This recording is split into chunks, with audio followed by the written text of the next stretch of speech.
Hello everyone, Shri success hub YouTube channel में आपका स्वागत है। हम आज लुसेंट बुक का पेज नंबर 10 करेंगे। लुसेंट बुक का जनसंगीति के बारे में, इस जनसंगीति की जो कब हुई है, इसके स्थल के बारे में, इसके अध्यक्ष कौन थे, वो त्रिरत्न के बारे में देखेंगे। उसके बाद हम देखेंगे बौद्ध धर्म के बारे में कि बौद्ध धर्म के जीवन से संबंधित बौद्ध धर्म के प्रतीक के बारे में हम जानेंगे और इससे बनने वाले जितने भी ऑब्जेक्टिव हैं सबको करेंगे। तो हम क्वेश्चन स्टार्ट करते हैं। क्वेश्चन नंबर 51 है, गौतम बुद्ध के जन्म के बाद उनका पालन पोषण किसने किया था? ए है माया देवी ने, बी है प्रजापति गौतमी ने, सी है यशोधरा ने और डी है अम्रपाली ने। तो इसका आंसर हो जाएगा प्रजापति गौतमी ने इनका पालन पोषण किया। ऑप्शन बी करेक्ट हो जाएगा।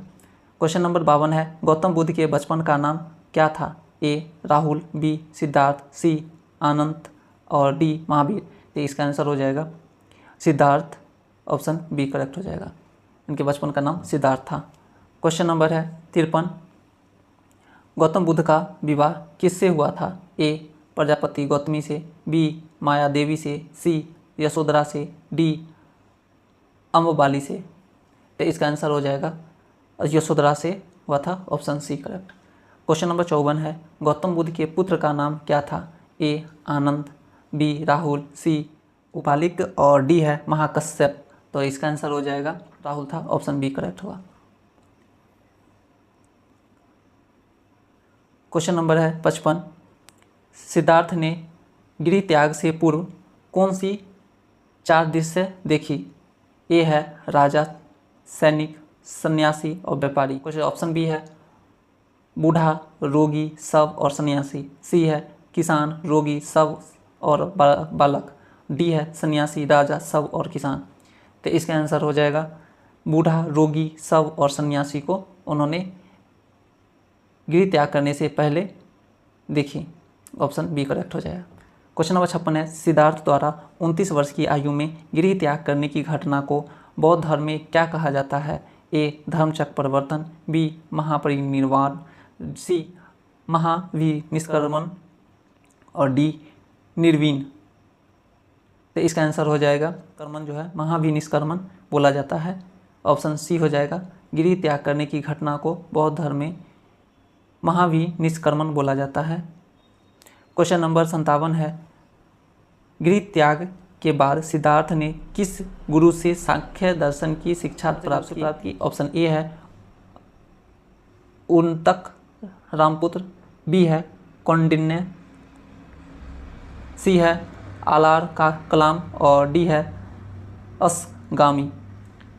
तो इसका आंसर हो जाएगा आलार कलाम जो है इनसे उन्होंने जो है सो सांख्य दर्शन की शिक्षा ली। ऑप्शन सी करेक्ट हो जाएगा।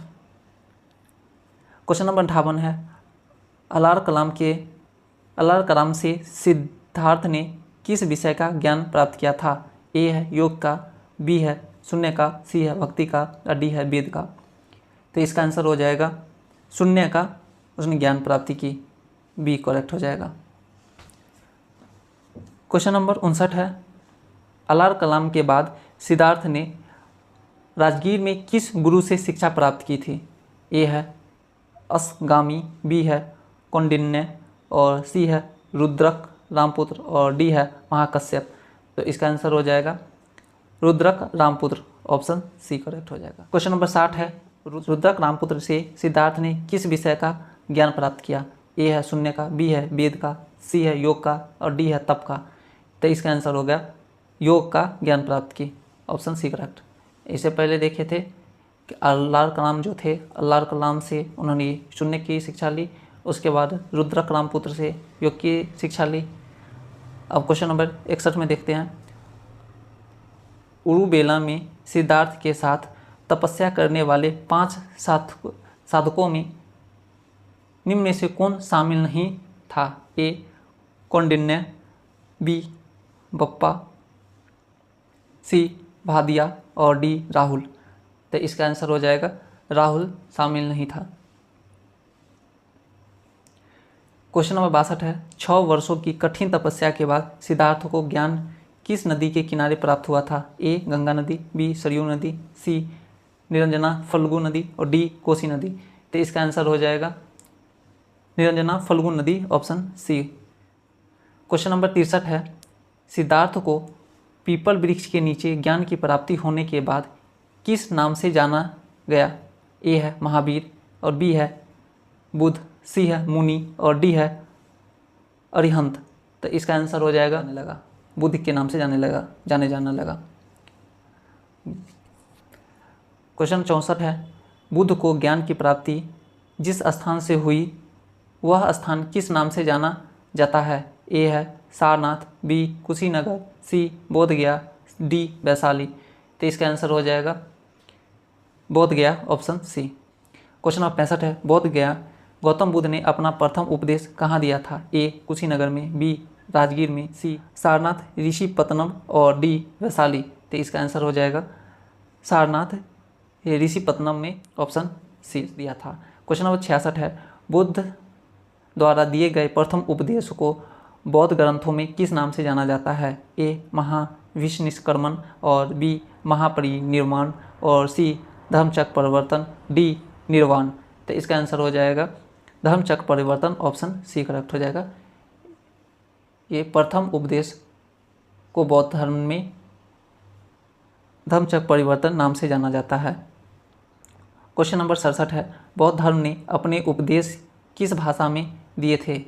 बौद्ध धर्म ने अपने उपदेश को किस भाषा में दिए? ऑप्शन ए है संस्कृत, बी प्राकृत, सी पाली और डी मगधी।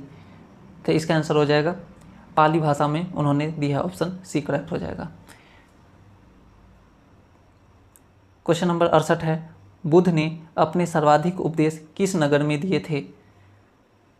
ए है राजगीर में, बी वैशाली में, सी कौशाम्बी में और डी श्रावस्ती में। तो इसका आंसर हो जाएगा श्रावस्ती में उन्होंने जो है सो सर्वाधिक उपदेश दिए। पहला उपदेश कहाँ दिए? सारनाथ में। उसके सबसे अधिक उपदेश कहाँ दिए? श्रावस्ती में। और किस भाषा में दिए? पाली भाषा में दिए। रिकॉल भी करते चलते हैं पीछे। क्वेश्चन नंबर 69 है, निम्न में से कौन गौतम बुद्ध के प्रथम राजकीय अनुयायी में शामिल था? ए है चंद्रगुप्त, बी है प्रसेनजित और सी है अशोक और डी है हर्ष। तो इसका आंसर हो जाएगा प्रसेनजित जो है ये ऑप्शन बी करेक्ट होगा, जो गौतम बुद्ध के प्रमुख राजकीय अनुयायियों में शामिल था। क्वेश्चन 70 है, गौतम बुद्ध की मृत्यु 80 वर्ष की आयु में कहाँ हुई थी? ए गौतम बुद्ध बोधगया में और बी है सारनाथ में, सी है कुशीनगर में और डी है वैशाली में। तो इसका आंसर हो जाएगा कुशीनगर में इनकी जो है सो मृत्यु 80 वर्ष की अवस्था में हो गई थी, आयु में हो गई थी। क्वेश्चन नंबर 71 है, गौतम बुद्ध की मृत्यु को बौद्ध धर्म में किस नाम से जाना जाता है? ए निर्वाण, बी महापरिनिर्वाण और सी धर्मचक्र और डी महाविनिष्क्रमण। तो इसका आंसर हो जाएगा महापरिनिर्वाण से जाना जाता है, ऑप्शन बी करेक्ट हो जाएगा। क्वेश्चन नंबर है 72, गौतम बुद्ध को अंतिम भोजन किसने अर्पित किया था? ए आम्रपाली, बी आनंद, सी चुंद और डी बिंबिसार। तो इसका आंसर हो जाएगा चुंद ने जो है सो, ऑप्शन सी। क्वेश्चन नंबर 73 है, बुद्ध के शरीर के अवशेषों को मृत्यु के बाद कितने भागों में बांट दिया गया? ऑप्शन ए है 4 भागों में, बी है 6 भागों में, डी है 8 भागों में, सी है 8 भागों में या डी है 10 भागों में। तो इसका आंसर हो जाएगा 8 भागों में बांट दिया गया, ऑप्शन सी हो गया सही। क्वेश्चन नंबर 74 है, बुद्ध के अवशेषों पर कुल कितने स्तूपों का निर्माण कराया गया था? ए है 4, बी है 6, सी है 8 और डी है 10। तो इसका आंसर हो जाएगा 8 जो है स्तूपों का निर्माण करवाया गया था। इनको 8 भाग और 8 स्तूप बनाए गए। क्वेश्चन 75 है, बुद्ध के जन्म और मृत्यु की तिथि किस अभिलेखीय परंपरा के आधार पर निर्धारित की गई है? ए यूनानी, बी रोमन, सी चीनी कैंटन अभिलेख और डी तिब्बती। तो इसका आंसर हो जाएगा चीनी कैटन अभिलेख से, ऑप्शन सी। इसे उनके तिथि के अभिलेख परंपरा के आधार पर निर्धारित की गई है।